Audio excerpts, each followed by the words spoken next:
मेरा वालिदा बोल साचे दरबार की जय।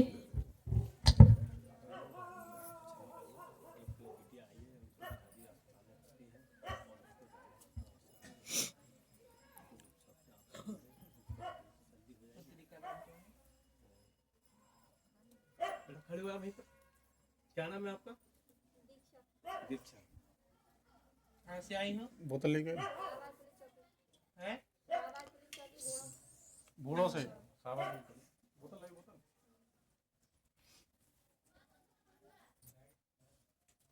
तुम्हारे पिताजी कहाँ पे हैं? अच्छा, अस्पताल में? जी जी जी चिकित्सालय में।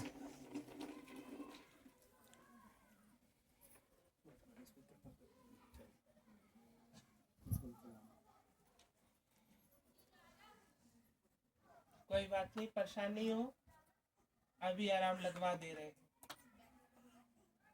खुश रहो आशीर्वाद।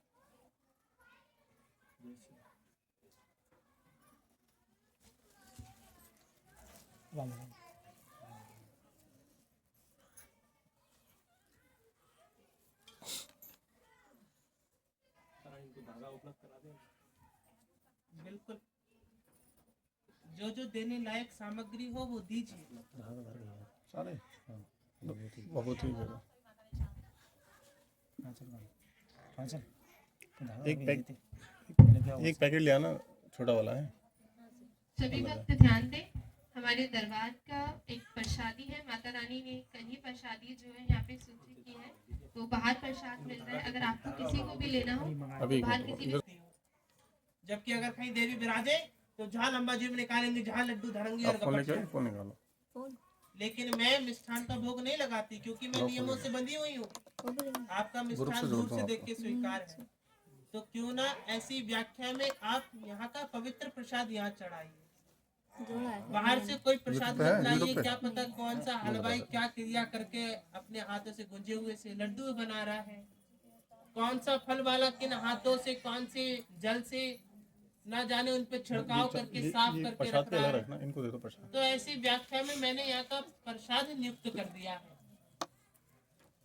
यहाँ से खरीद कर चढ़ा करके अपने घर ले जाइए, ज्यादा अच्छा रहेगा। ये शुद्ध भी होगा और इसे हम स्वीकार भी कर पाएंगे। अगर मैं यहाँ ढोंग रचाने आती तो तुम यहाँ कुछ भी लेकर के आओ, दसियों प्रकार का मिष्ठान लेकर के आओ, दसियों प्रकार के फल लेकर के आओ और खूब यहाँ पे आकर के धन चढ़ाओ। मैं ढोंग करने नहीं आ रही, मैं यहाँ तुम्हें सद्भावना सद्भक्ति सिखाने आ रही हूँ, तुम्हारे भीतर ज्ञान को उजागर करने आ रही हूँ और इसके अलावा कुछ नहीं। और फायदा की बात तो अलग रह गई, फायदा तभी होगा जब आपका विश्वास होगा। विश्वास अगर है, देवी मानते हो, देवी को जानते हो, तो अपने स्थान पर खूब पूजा करो, खूब उनकी आस्था करो, ठीक है। इसलिए यहाँ का प्रसाद यहीं से खरीदे और यहाँ चढ़ाए तो हम लोग स्वीकार कर पाएंगे। सबको खिला देना, ठीक है। और दरबार का प्रचार आपके हाथ में है, खूब दरबार का प्रचार कीजिए। श्री विभूतिमान उपाधि पद द्वारा अजय पाल को प्राप्त हुई है, जिनका निम्न दूसरी शाखा दरबार की विख्यात की जाएगी। चढ़ाएंगे तो चढ़ा दे, वरना दे दूंगा वापस। हाँ ठीक है। अजय पाल यहाँ है, आ गए।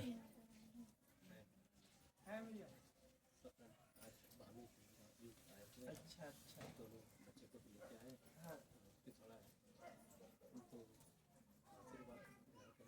अभी करवाएंगे। अजय पाल कुछ दूर ज्यादा है। अजय भाई इधर आ जाओ। वहीं रहने दो। चमक रहा है, सही है। रात में देर से गए इसलिए ज्यादा चमक रहा है।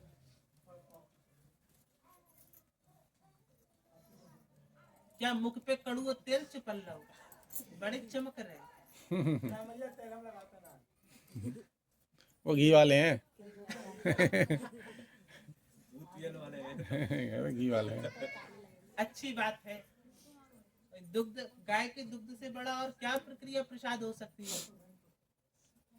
इसलिए आप लोग यहाँ का प्रसाद खरीद के यहाँ चढ़ा जाए, ज्यादा बेहतर रहेगा। और ऐसी व्याख्या में जरा थोड़ा ध्यान दीजिए। कि आप लोग यहाँ शुद्धता से आने का प्रयास किया करें।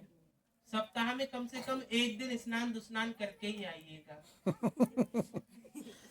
नहीं करते नहीं क्या लोग? हाँ हाँ, एक दो थे पिछली बार भी जो बिना स्नान के बैठे हुए थे, लेकिन भले दरबार में टोकना ठीक नहीं रहता है। तो जरा थोड़ा 2 मग जल डाल के ही आ जाया करो, ज्यादा अच्छा लगे करोगे। ठंड का मौसम है इसलिए मक्खियां भिन भिना ये अच्छा नहीं लगता है। अब तुम लोग मुझसे कितना छुपा लोगे, तुम नहीं बताओगे तो भी मुझे पता चल जाएगी कौन स्नान करके आया नहीं करके आएगा।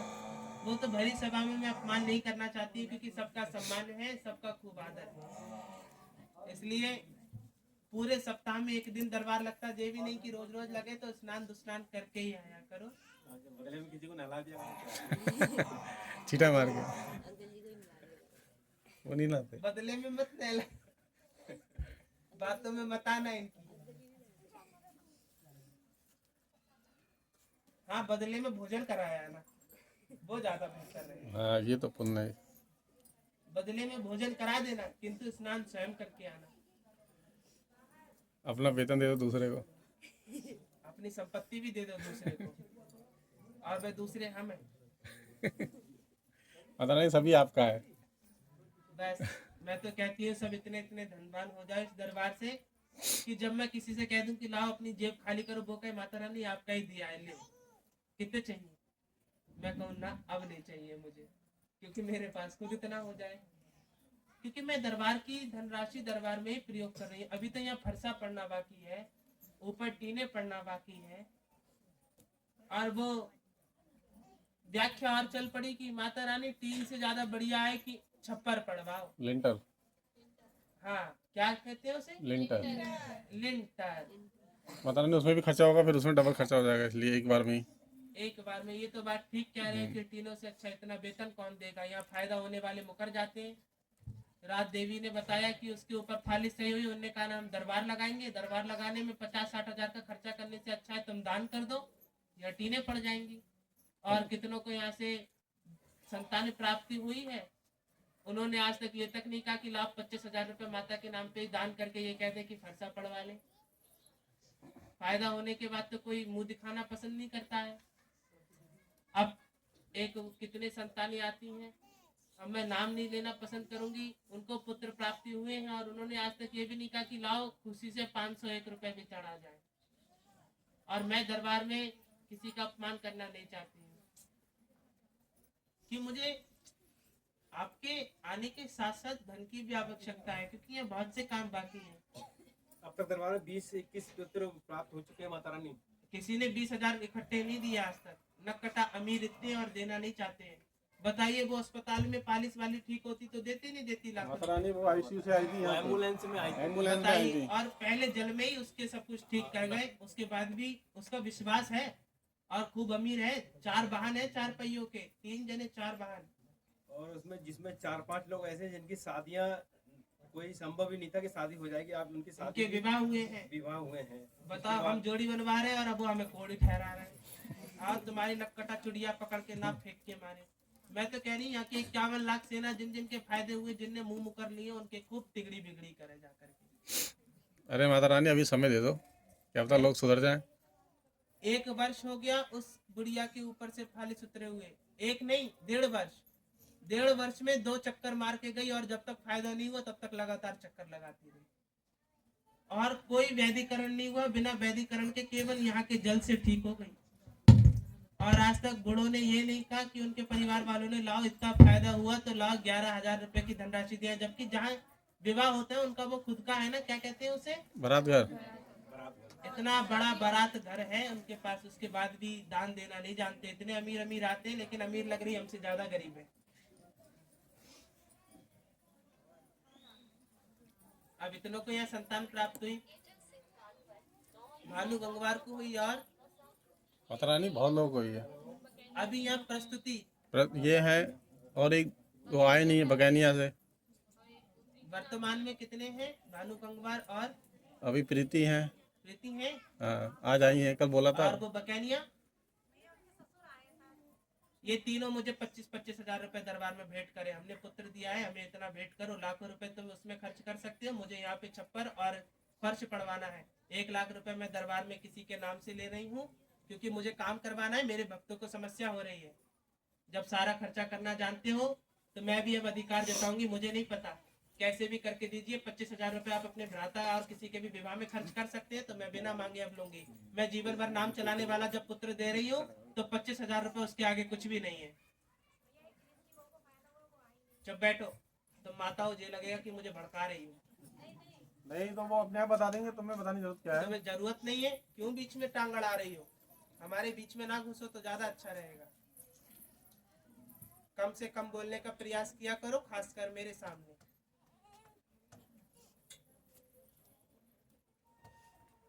तो ऐसी व्याख्या में मुझे नहीं पता, अगले दरबार तक मुझे ये जितने भी पुत्र वाले हैं 25-25 हजार रुपए करके दें, जबकि मैंने आपको 25 हजार क्या अरबों रुपए से भी ज्यादा अनमोल तुम्हें संतान की है। अनमोल चीज है। अब देखिए, मैं ऐसे बात कहूँ, जितेंद्र के ऊपर भी तो कर्ज में डूबा हुआ है, इसने 45 हजार खर्च कर दिया, कम था क्या ये? आए दिन दरबार में कुछ ना कुछ लाता रहता है, आज ही 700 रुपए का प्रसाद लेकर के आया है। हर दरबार में कुछ ना कुछ कर रहा है। तुम लोग तो अगर हर दरबार में 500-600 रुपए देने लगे तो यही कहोगे कि हटो, दरबार छोड़ो, कहीं और चलो। मैं अगर अपने मुंह से मांग लूं तो विश्वास उखड़ जाए, तो मैं अपने मुंह से मांगू तो बड़ी अच्छी बात। मैं आपके मुंह मांगी बातें दे रही हूँ तो ठीक नहीं। और यहाँ से अभी किसी का विवाह भी हुआ है, उनका क्या नाम है, आई है क्या आज? उनसे भी वेतन राशि ली जाएगी। अब बहुत दिन हो गए, फायदा होने के बाद कोई कुछ देना ही नहीं जानना, जबकि यहाँ इतना काम बाकी है। बताइए, इनकी माता जी की तनख्वाह की पेंशन आती है ना जी माता रानी, उसमें से मैंने उन बेचारी का, वो भी जबकि 4 भ्राता है, उनका खर्चा वो चला रही है, सारी व्याख्या चला रही है कि थोड़ा बहुत आने जाने वाले मेहमान भी हैं, उनका धन मैंने उनसे लिया। वो मुझसे बोली, नहीं माता, आपके सामने मेरे लिए, उन्होंने अपने 3 माह की जो पेंशन होती है वो मुझे दान कर दी, 40-45 हजार रुपए से ज्यादा ही थी बल्कि। तो मैंने ये सब कुछ पढ़वाया, और ये विजय की थी टीने शीने, और ये मंगवाए हमने बेत, ये कान से धातु के हैं, ये वाले बेत मंगवाए, फिर लगवाए। और फिर ये बांस कम से कम 5000 के बासी बांस आए, जो जरा से जो दिख रहे हैं। एक सीढ़ी आई है, फिर ये तखत बना कम से कम 2000 का। सामग्री आई, बढ़ई बनाने वाले ने अपना किराया धिराया जो था लिया। क्या कम खर्चा है? आपके बैठने की व्याख्या हो रही है, लाखों खर्च हो गया, लाखों रुपए खर्च हो चुके हैं, लाखों। लाख से ऊपर खर्च। अरे जे भैंसिया के टेटुआ में कछु दे दो जी, दरबार वाले दिन ज्यादा मन रहा है, पूरे दिन इसकी घाटी नहीं चिरे, चढ़े रही है हमें देख के। माता रानी किधर उंगली कर रही है? माता रानी उंगली किधर कर रही है? ये बात से पकड़।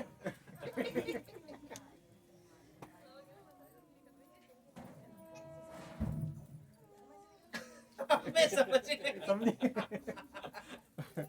माता रानी उंगली ऐसे कर रही है ना। कोई बात नहीं, वो भी कम नहीं है दरअसल। तो ऐसी व्याख्या में ये जितने पुत्र वाले हैं, वैसे तो मेरे अनुसार से 17-18 पुत्र हो चुके हैं अब तक दरबार से, और करीबन 3-4 जो ऐसी बांझ है जिनकी गोद भर गई है ना। हाय हाय, इसको बाहर खिला लो, कोई बात नहीं, बाहर घुमा लो। इसके सुर मत निकलवाओ, मेरे सुर निकल जाने दो, मैं ज्यादा देर के लिए नहीं आएंगे। हाँ बैठ जाओ उधर, हाँ चलिए।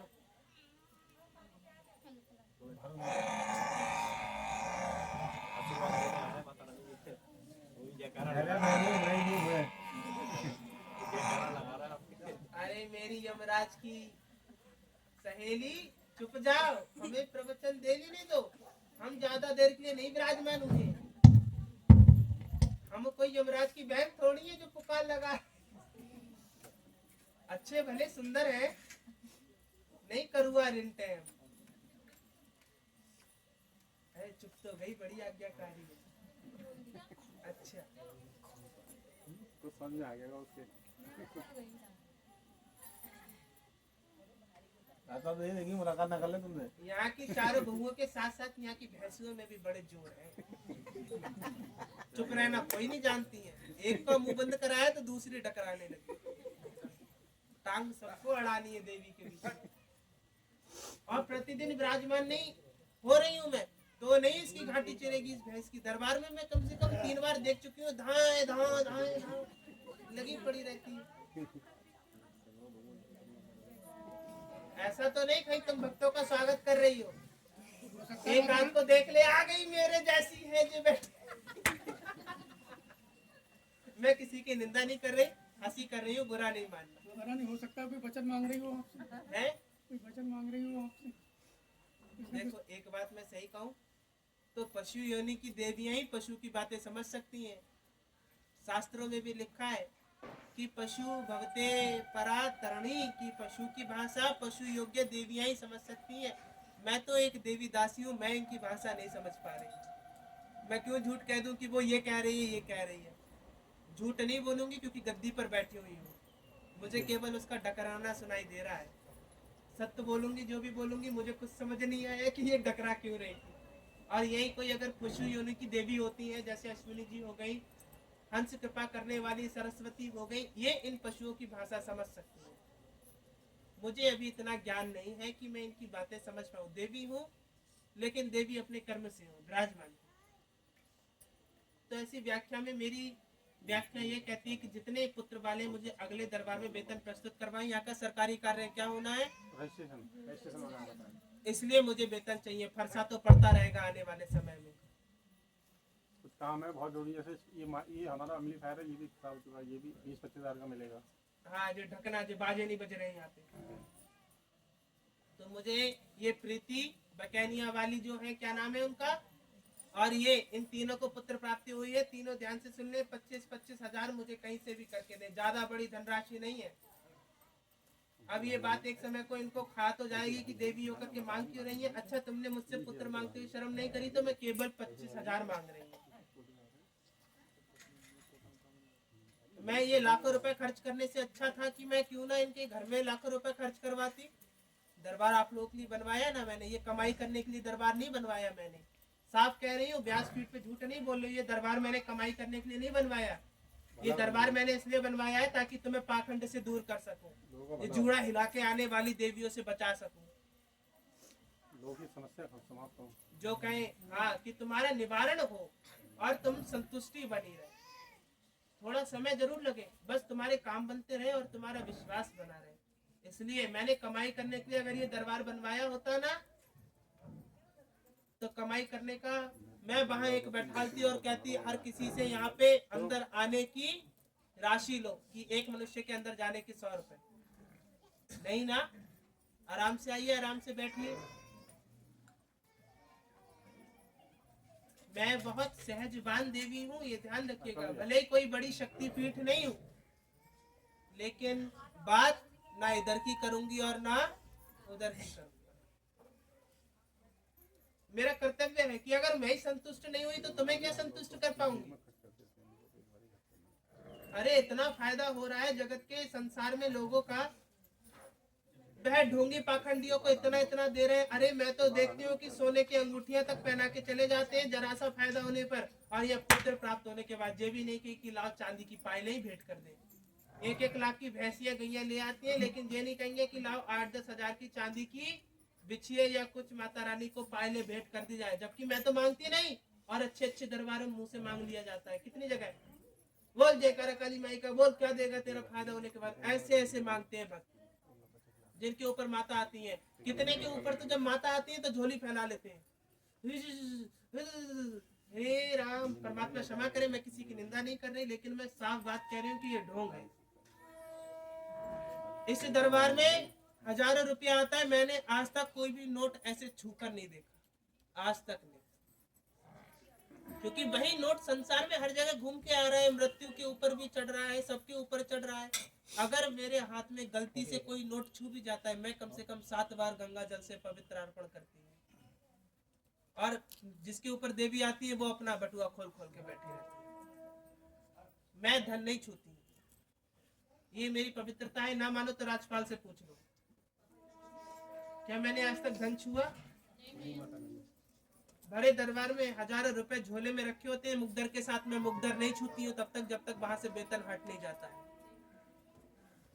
जबकि नारायण का झोला नारायण ही खोल सकते हैं, लेकिन मजबूरी में मुझे इनसे खुलवाना पड़ता है ना। मैं ना धन छूती हूँ, मैं कहती हूँ तुम्हारा जितना धन आए तुम अपने पास रखो, बस मुझे बता दो कि माता रानी, और हर दरबार में मैं पूरा हिसाब लेकर के जाती हूँ कि कहीं कोई धन इधर से उधर ना हो जाए, क्योंकि मुझे तो अभी यहाँ का एक एक इक्का भी मेरे लिए बहुत जरूरी है कि मेरे शीतलता का समय आ गया है, तुम्हारी भाषा में ठंड का समय आ गया है, और ये शीतल कच्ची है। किसी को हानि हो गई कि दरबार में जाने के बाद भी तुम्हें जो है ज्वार नहीं छोड़ रहा है, सिर नहीं छोड़ रहा है, तो ये होने से बचाने के लिए मैं यहाँ पहले फरसा पड़वाऊंगी और फरसे के ऊपर भारी दड़ियां बिछवाऊंगी। इसके लिए कम से कम आप मुझे वेतन तो दीजिए। मैं कोई कमाने थोड़ी जा रही हूँ, लड़िया जोतने थोड़ी जा रही हूँ। जब आप कमाने के लायक है तो देना जानिए, जब यहाँ से लेना जानते हैं, भले ही आपका कहीं से भी हाथ रखा हो। अगर यश मेरे यहाँ का गाया जा रहा है तो मुझे दिया जरूर जाएगा। किसी से मुंह फैला के नहीं मांग रही हूँ। यहाँ पे ऐसी कितनी स्त्रियां बैठी हैं जिनके घर में 2 पशु नहीं हुआ करते थे, आज उनके 4-4 भैंसे हैं, और नक्कटियों ने कमा खूब लिया होगा, लेकिन आज तक ये नहीं कही होगी कि लाओ देवी को खुशी से चांदी का ही कुछ भेंट कर दें, जबकि मुझे स्वर्ण से ज्यादा चांदी भाती है।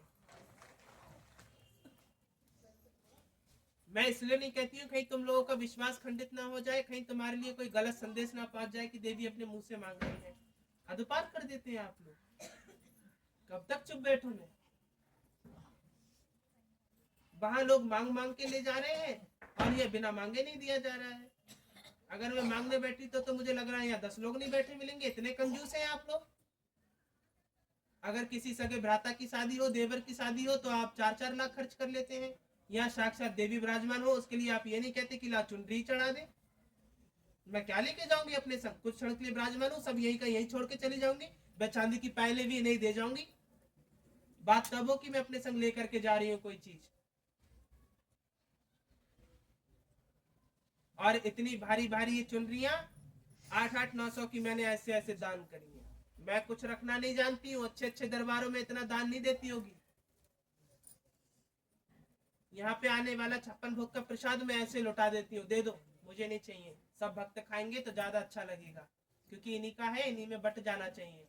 इतनी भारी भारी चुनरियां चढ़ती हैं, इतना बड़ा पंडाल रखा था, मैंने सब बांट दिया प्रसादी बना करके, कि कम से कम सबके एक एक प्रसादी होना चाहिए। और क्या लोगे मुझे देवी से? क्या और कुछ बचा मेरे पास? अगर सत्यता में मैं प्रकट हुई, जो मेरे स्वर्ण के जेवर जो तुम लोग देखते हो, मैं तो तुम्हें वो भी दान कर दूं। वो तो नियम में बंदी हूँ, क्योंकि मैं पूर्ण प्रकट नहीं हो सकती, क्योंकि आपके कर्म इस लायक नहीं है। मैं बहुत दूर से इस शरीर को नियंत्रण कर रही हूँ, तो यहाँ बोल पा रही हूँ। ये मैंने जितेंद्र को बताया था।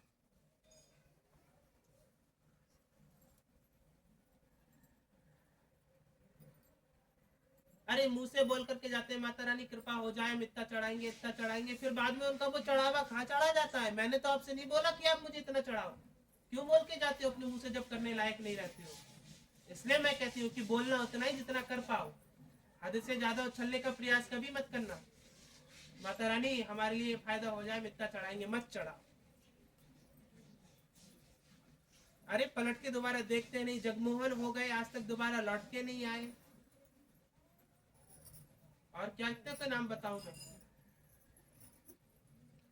अगर नाम गिनाने बैठी तो वो पालिस वाली है, गिरीश क्या की है, क्या दिया इन्होंने? कुछ नहीं दिया, जबकि पुत्र प्राप्त हुआ है। जब मैं किसी पुत्री की गोद भरती हूँ तो बिना मिष्ठान के उसकी गोद नहीं भरती हूँ। अच्छे अच्छे दरबार में ऐसा नहीं होता है। 11 रुपया दे रही हूँ भैया जी, मुझे लगा तकलीफ थी, ठीक हो गई। लिखित करके लीजिए आशीर्वाद। जो राचल वो कहाँ है देव सिंह? यहाँ का एक भी आप इक्का चढ़ा रहे हैं तो लिखित करवा के लीजिए, क्योंकि लिखित इसलिए ताकि मैं सरकारी काम कराऊंगी तो दिखा सकूंगी हमारे यहाँ इतना दान आता है। मैं किसी के हक का मारना नहीं जानती हूँ, ठीक है? नहीं, जो जहाँ जिसमें लिखना है उसी में लिखना है। अपना दान लिखित करा के दीजिए अपने नाम के साथ, कहीं से भी आए, कहाँ से भी आए, क्योंकि मैं देवी हूँ, सुरक्षा मेरे हाथ में। ये सरला जी आई है, कहाँ से? खड़गपुर से आई है। माता रानी, इनके पुत्र की तबीयत ठीक नहीं थी, तो इन्होंने बोला था कि उनकी तबीयत ठीक हो जाएगी, तो ये धनराशि लाई है। माता रानी कृपा रखे आप पे। खूब तुम्हारा आशीर्वाद है। अरे मैं तो देखती हूँ कि जहाँ जागरण होते हैं वो इन वाले भैया की अरदास इनकी पूरी करियो, आज वो इतने में हजारों रुपए ठग के ले जाते हैं। यहाँ पर तो ऐसा कुछ हो नहीं रहा है, ऐसा कोई ढोंग नहीं हो रहा, तो आपको नहीं दिया जा रहा है। आशीर्वाद विभूति में आपके लिए सब कुछ प्रक्रिया कर रहे हैं, प्रवचन दे रहे हैं। आजकल माता रानी डॉक्टर भी 1000 रुपए पर्चा बनाने के लिए लेता हाँ, है। यही मुझे राजपाल ने बताया कि माता रानी किसी डॉक्टर से अगर बात करनी है तो उससे बात करने से पहले पर्ची कटवाई जाती है 1500 रुपए की, तो बात होती है जाकर के। मैं तो यहाँ पर्ची भी नहीं कटवा रही और दुगना फायदा दे रही। देखो ना, इस पुत्री के पुत्र की तबीयत ठीक हुई नहीं हुई, इसके फुड़िया फुंसी बात निकलती थी, और देखिए अब इसको आराम हुआ नहीं हुआ। और वो पालिस वाली कम से कम लाखों रुपए ले जाती, उसको फायदा हुआ नहीं हुआ। ऐसी एक आती, वो पैर से सही से चल नहीं पाती थी, चलवाया। एक कुमार आता था जिसको 4 लोग पकड़ के लाते थे, है ना, हाँ माता रानी, उसको मैंने पहली बार में ही चलवा दिया, वहां से बैठाल के काली मंदिर पर। कई लोगों की पथरी भी गायब हो गई। और कितनों की पथरियां कट गई पेट में से ही, कितनों की गांठें कट गई। और रसोली वाली जो गांठ होती है, यहाँ पे 4-5 पुत्रियां हैं जिनकी निकल गई, वो मुझे गुप्त में बताती हैं, ये बातें बताती नहीं है ना। रसोली वाली शर्मा जाती हैं यहाँ जनसंख्या की वजह से। विनोद वसीम के 4 पुलिस के केस थे, वो कचहरी के बताइए, 4 कचहरी के जो व्याख्या है वह खारिज हुई। कृपा कम है क्या? उनके यहाँ 60 साल बाद 7-8 पुत्री का पुत्र हो जन्म गए। हुआ। 60 साल बाद उनके यहाँ पुत्री का जन्म हुआ। 60 साल बाद पुत्री का जन्म हुआ, क्या ये कृपा कम है? इससे बड़ा कोई प्रमाण लेंगे देवी होने का? आप वो छोड़िए, यहाँ पे जिनके ऊपर भूत आते हैं उनके भूत पता नहीं कहाँ चले गए। नहीं जाऊंगा, नहीं जाऊंगा, ले तुम्हारी एक ही थपड़िया में सूरत बिगड़ गई, आए नहीं दोबारा आज तक भूत उनके ऊपर। और जो ज्यादा ढोंग करे उनकी पोल खोल दी जाती है कि ढोंग में मत घुसिए, कुछ नहीं रखा ढोंग करने से, कुछ हासिल नहीं होना है बदनामी के सिवाय। तो क्यों अपनी बदनामी अपने आप करा रहे हैं? आप लोग दीजिए, अपने लिए दीजिए, किसी और के लिए नहीं दे रहे हैं। क्या आप वैदिकरण कराने के लिए वैद्य के पास जाएंगे, उसे धन नहीं देंगे? क्या कहते हैं आप उन्हें, वैद्य को? हाँ, जो भी हो, मुझे अंग्रेजी बोलनी मिलती है। तो ऐसी व्याख्या में मैं तो यहाँ और देवियों की तरह नहीं बोलती, मैं यहाँ शुद्ध संस्कृत और हिंदी का प्रयोग कर रही हूँ। जबकि जिस पानी का शब्द आप जो बोलते हैं वह पानी उर्दू में है, शुद्ध हिंदी और संस्कृत में से जल बोला जाता है। मुझे किस भाषा का ज्ञान नहीं है, नीर भी, पंचामृत भी, क्या है, मुझे हर भाषा का ज्ञान है, किंतु मैं बोल नहीं सकती क्योंकि मैं मर्यादा में बोलना पसंद करती हूँ और मर्यादा में आपसे वार्तालाप करना। मर्यादा भंग करना एक देवी की आवश्यकता नहीं है। किसी पर देवी आती है तो मैं उसको देखती हूँ, उसके इतने इतने पायलें चढ़ी हुई होती हैं और इतने इतने चांदी के कड़े पहनी होती हैं। ढोंग करने वालियों के पास इतना है और जो सत्य मार्ग पर चले उनके पास कुछ नहीं। देखो, ये हाथ सूने हैं, देखो ये पांव सूने हैं, क्या है, जबकि पुरुष है। और मैंने देखा है जिस पुरुष के ऊपर देवी आती है वो इतना इतना चूड़ा पहने, इतनी बड़ी मांग भरे। मैं नहीं, पुरुष है, पुरुष को पुरुष ही रहने दो, औरत बनाने का प्रयास मत करो। जिनके ऊपर देवी आती है पुरुषों लड़कों के ऊपर, वो इतना इतना चूड़ा पहन लेते, इतने बड़े मंगलसूत्र पहन लेते हैं और लहंगा चोली पहन के दर दर भटकते रहते हैं, इधर धाम पे जा रहे उधर धाम पे जा रहे। बड़ी लज्जा आती है मुझे। और हद में हद हो गई, उनके ऊपर देवी है, मेरे सर पर से मैं देवी हूँ, मेरे सर पर से ये पल्ला उतर नहीं सकता। और उनके ऊपर काली माता आ रही, उन्हें पल्ले का कोई ध्यान ही नहीं है। उन पे जगदम्बा आ रही, वैष्णो देवी आ रही। अरे वैष्णो देवी कुंवारी है तो मांग कैसे भर रही है? किसी के ऊपर, अरे उनके ऊपर वैष्णो देवी आती है, जब जाकर के देखा तो वो इतनी बड़ी मांग भरे बैठी है। वैष्णो देवी कुंवारी है तो मांग कैसे भर ली, मंगलसूत्र कैसे पहन लिया? आप खुद देखिए, वैष्णो देवी कुंवारी है कि नहीं है? राम जी से विवाह करने को बैठी है, नहीं बैठी है? कि कल की अवतार में वो जन्म लेंगे और फिर उनसे विवाह होगा। तो बताइए वैष्णो देवी मांग कैसे भर सकती?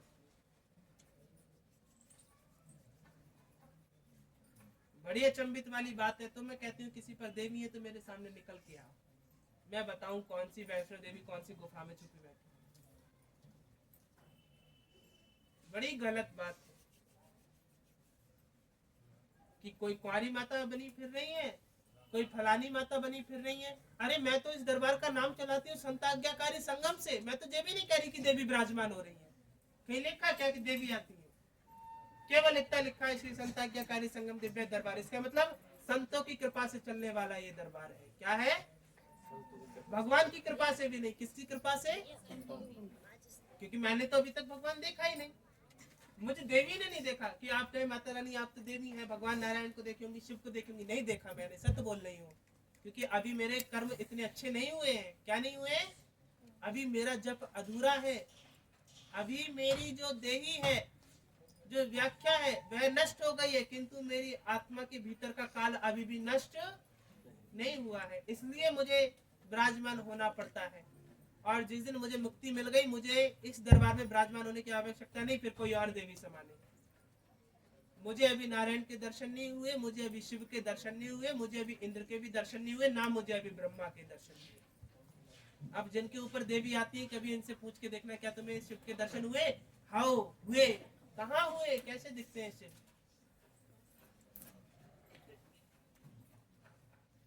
सब ढोंग पाखंड कर रही हैं, जितनी देवी बन के घूम रहे हैं और घूम रही हैं।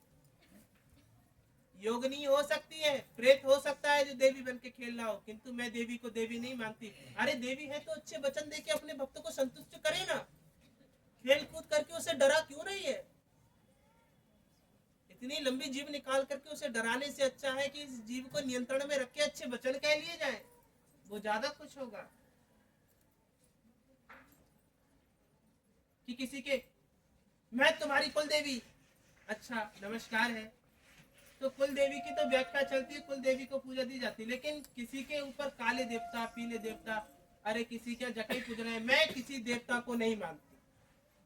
भले ही इनके बहुत बड़े बड़े धाम बने हैं, आने वाले समय में इस दरबार से बड़ा कोई धाम नहीं होगा, क्योंकि मैं सत्यता की पहल फैला रही हूँ। और जिसके बुद्धि में इस दरबार का ज्ञान भरता जाएगा, वो इस दरबार को दोबारा छोड़ेगा नहीं। और जिसने छोड़ दिया, उससे बड़ा दुरा पापी कोई नहीं है, क्योंकि उसको ज्ञान पाकर के भी ज्ञान नहीं मिला, तो उसको भटकने की आदत है। अगर एक गुरु होने के बाद भी आपको 10 जगह भटकना पड़ रहा है, तो समझ जाना तुम्हारी सचिवता, तुम्हारी सटीकता दोनों व्यर्थ है, और वो किसी कार्य के नहीं, और तुम्हारा जीवन व्यर्थ है। क्या तुम्हें एक धर्म पत्नी दे दी जाए और बहुत वो बड़बोली हो, तुम उसके साथ जीना छोड़ दोगे? निभाओगे ना रिश्ता? जब बंध गए हो तो निभाओगे। तो इसी प्रकार से देवी को चाहे फायदा हो या ना हो, बंधने में क्या जा रहा है? जब एक बार बंध गए तो निभाना जान जाओगे, तो फायदा भी मिलना सीख जाएगा। समझ गए? बहुत कम शब्दों में मैंने अच्छा उदाहरण दिया, समझने वाले को इशारा काफी है। कि प्रमाण देने के साथ साथ मैं तुम्हें सारी व्याख्या भी समझा रही हूँ, और उसके बाद भी यदि आप इस दरबार से टिकाऊ नहीं हो पा रहे हैं, तो एक ही वचन कहूंगी, आपसे बड़ा दुरा मूर्ख कोई नहीं। कि मैं यहाँ कृपा करने के साथ साथ वचन भी कह रही हूँ, हो कहीं मेरे जैसा दरबार जहाँ देवियां विराजमान होकर के प्रवचन देती हूँ, लिख के देती हूँ, मैं दरबार की गद्दी छोड़ दूंगी। विश्व भर में कोई भी ऐसा दरबार हो, विश्व भर में, केवल उत्तर प्रदेश नहीं, विश्व भर में कोई ऐसा दरबार हो जहाँ देवियां मेरे जैसे गद्दी पे विराजमान होकर के ताल ठोक करके चेतावनी देती है, जिस पर देवी हो आगे निकल के आए, और मेरी तरह प्रवचन देके दिखाए, बिना नेत्र खोले और बिना पुस्तक खोले रामायण पढ़ के दिखा दे। कहीं नहीं होगा।